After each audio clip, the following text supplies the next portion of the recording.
Selamat datang di channel Barcode, di mana kita akan membahas segala hal tentang kopi. Barcode sendiri artinya adalah Bar Kopi Ade. Sebelum itu, perkenalkan, nama saya Stefanus Ade atau biasa dipanggil Ko Ade.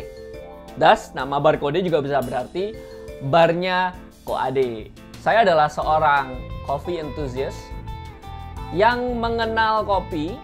Kalau kenalnya sih sudah lama ya gitu. Tapi dari dulu kalau minum kopi hanya pada waktu menginap di hotel breakfast atau waktu di pesawat terbang. Saya benar-benar menjadi lebih tertarik dengan kopi karena asal muasalnya bukan gara-gara suka, tetapi karena unsur keterpaksaan. Karena pada waktu saya pernah kuliah dan bekerja di Australia, di Melbourne lebih tepatnya. Dan pada waktu itu saya mulai kerja sangat pagi sekali, mengingatkan saya pada waktu saya zaman masih sekolah di SD.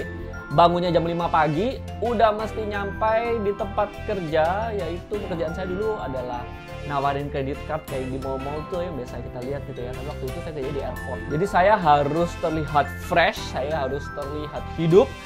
Dari jam 6:30 pagi udah pakai jas. Jadi ya waktu di sana ya cara yang paling gampang ya minum kopi.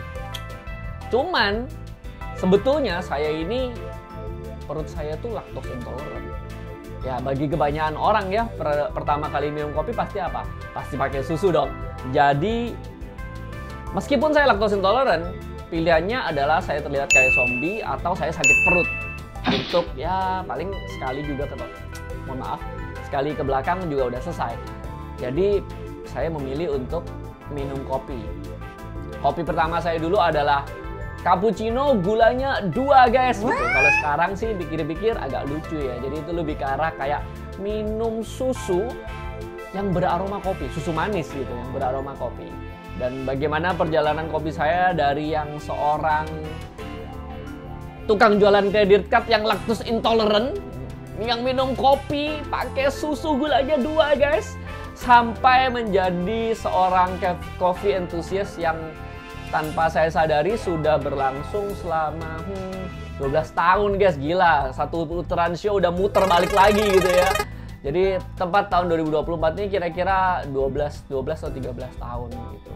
Terus 2012 kira-kira ya, waktu itu 2012 saya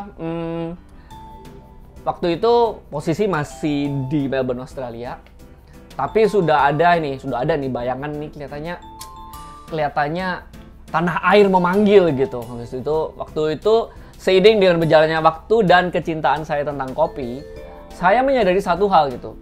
Australia yaitu negara yang jauh di sana di bagian selatan gitu ya, yang tengah-tengahnya cuman ada padang gurun gitu ya. Penduduk cuman kayak ya plus minus 10% dari populasi Indonesia gitu ya. Tapi mereka itu ya, orang Australia itu salah satu top consumer untuk kopi gitu. Dan lebih konyolnya lagi, karena Australia itu di bawah begitu ya, iklim mereka kan nggak terlalu mendukung tuh. Jadi semua kopi yang ada di Australia tuh imported guys gitu. Ada satu cafe di sana, boleh ngomong nggak ya namanya? Ya cafe huruf depannya P gitu, huruf belakangnya E gitu. Saya pernah minum, mereka kan roastery juga ya. Saya pernah beli pada waktu itu, saya sudah getting into coffee lebih mendalam lagi gitu ya, sampai karena waktu itu biar ngirit juga gitu ya, saya mikir tiap hari minum kopi. Waktu itu harga $3,5, bisa minum sekali 2 kali, sehari 2 kali gitu kan, $7 tuh guys. Kalau misalnya nih kerja 5 hari, $7 kali $35. $35 dikalikan 200 gitu ya, 200 hari aja gitu kan. Berarti itu berapa tuh? $35 kali 200. $7.000 guys gitu kan, $7.000. Anjir, $7.000 buat 1 tahun gitu kan ya. Miskin cepet gitu. Jadi mikir nih, dulu pikir, wah mesin kopi yang lumayan oke nih ya, yang katanya namanya itu istilahnya semi komersial gitu ya. Itu harganya itu sekitar 3.000 sekian dolar. Jadi saya waktu itu pikir, nah daripada, kan sorry ya, nggak ngomongin rasis ini, tapi kan Cina gitu ya. Jadi ya kita beli mesin kopi biar ngirit gitu. Terus akhirnya saya belilah tuh mesin kopi. Terus suatu kali beli beans, ternyata beans itu dari Sumatera. Saya masih ingat sampai sekarang, Sumatera Sidalogan itu dari satu roaster ini. Setiap kali saya make a trip to Indonesia, saya mulai kepikiran tentang kopi. Waktu itu sih minumnya masih cappuccino guys. Tapi kan cappuccino itu basisnya espresso ya. Jadi waktu itu ada satu fase di mana espresso di mana aja saya beli. Nah, terus kenyataan yang agak menyedihkan pada waktu itu ya, jarang banget espresso yang ya kalau kita bilang sekarang proper espresso lah di Indonesia. Padahal saya sendiri waktu di Australia, salah satu yang paling enak biji kopi Indonesia dari Sumatera. Nah, dari situ saya kepikiran gitu, kenapa ya kita sebagai negara yang notabene salah satu negara penghasil, ya waktu itu yang pasti top 10 lah, kalau nggak salah waktu itu top 5 ya, top 5 in the world gitu untuk konsumsi dunia. Indonesia mungkin nomor 4 atau nomor 5, Arabica ini ya. Tapi kenapa yang ada di negara kita sendiri kopinya kok nggak enak gitu ya? Berarti salahnya di mana? Nah, jadi berangkat dari situ, pada waktu itu, waktu saya pikir, kalau saya pulang, asalnya sih saya pingin bikin, asal muasalnya sih pingin bikin kafe. Terus akhirnya balik ke Indonesia 2014 akhir atau 2015, saya mulai kepikiran untuk bikin usaha kopi gitu. Karena dulu impiannya adalah men-showcase biji-biji kopi dari berbagai macam daerah di Indonesia gitu. Kalau kita semua tahu, kalau misalnya kalau zaman dulu ya yang paling terkenal kan mungkin kayak Aceh Gayo gitu kan. Terus habis gitu Tari Toraja gitu kan, Kalosi. Terus habis gitu ternyata banyak banget kan. Ya back again gitu. Ya, waktu mau cari nama usaha kopi, mulai dari apa ya? Kita mungkin kasih nama Coffee Gallery gitu kayak. Kan Coffee Gallery gitu ya kan, macam-macam showcase kopi dari berbagai macam daerah di Indonesia. Kalau enggak Coffee Library gitu kan ya. Terus mikir, masih inget banget gitu, malam-malam mau tidur mikir, kan referensi saya kenal kopinya kan di negara Kang Kudu tuh. Terus ngeliat di sono, roster-roster terkenal di sono, tempat kopi terkenal, kok namanya kagak ada yang ada kopi-kopinya ya gitu ya. Jadi mungkin kalian yang mungkin pernah ke Melbourne gitu ya, ya kalau ini ngomongin brand lah ya, ini nggak ada apa sih namanya, rekomendasi atau apa, tapi ya bagi yang kalian mungkin pernah ke sana pasti mungkin pernah denger kafe namanya Brother Baba Budan. Nah, terus gitu ada lagi yang namanya Market Lane itu jalan, gang. Lane itu kan jalan ya, bukan street ya. Kalau lane itu jalan, gang gitu ya. Kalau bahasa Indonesia itu gang. Terus namanya roastery Market Lane gitu. Kayak nggak ada hubungannya, apa hubungannya sama kopi, nggak ada kan. Tapi yang pasti dari semuanya itu yang saya bisa tarik benang merahnya adalah setiap nama itu ada ceritanya.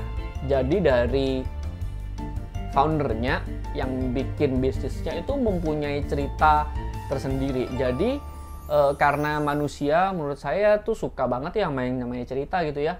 Dari saat itu baru mikir, oh iya kalau gitu coba kita cari nama yang kagak ada bau kopi-kopinya tapi yang punya filosofi yang bagus. Terus akhirnya mikir. Akhirnya nyampelah di nama The Little Prince. Nggak tahu kenapa gitu. Soalnya cuman kepikiran aja. Itu waktu mau tidur guys. Waktu mau tidur lagi di atas tempat tidur tuh bener-bener mikir. Besok paginya first thing in the morning nyalain komputer, coba kita Google The Little Prince gitu kan.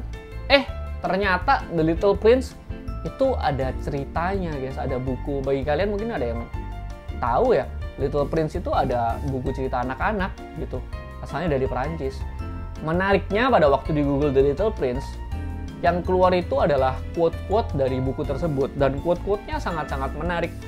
Dan begitu ngelihat quote-quote-nya, saya jadi sangat tertarik dengan nama itu. Dan dari saat itulah saya memutuskan, ya udah namanya ini aja, The Little Prince Coffee. The Little Prince Coffee sendiri barusan akhirnya saya bikin di tahun 2017, tepatnya di bulan Maret, tapi itu official opennya ya. Tapi sebetulnya prosesnya ya udah dari yang tadi kayak saya ceritain gitu. Ya bagi kalian yang penasaran, ya base saya di Surabaya, silakan datang. I'll be more than happy to tell the story about how this business and this passion came to materialize. Ya kira-kira sekian untuk perkenalan Barcode dan The Little Prince Coffee. Dan seperti yang mungkin kalian lihat, ini adalah video pertama kita. Jadi kalau ceritanya menarik ataupun ngebosenin, ya tetap aja deh bantu subscribe, like gitu ya. Jadi paling kalau misalnya bosen dengerin saya ngomong, paling nggak bisa bantuin tidur kan gitu ya. Jadi like and subscribe di YouTube channel Barcode, and stay tuned for our next contents. See you, and as I usually say, stay properly caffeinated.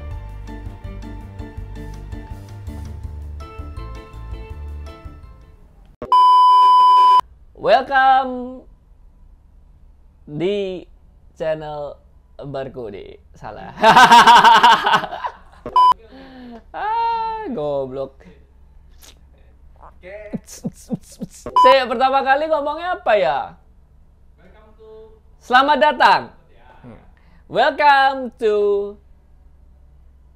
Barcode channel. Nah, jelek.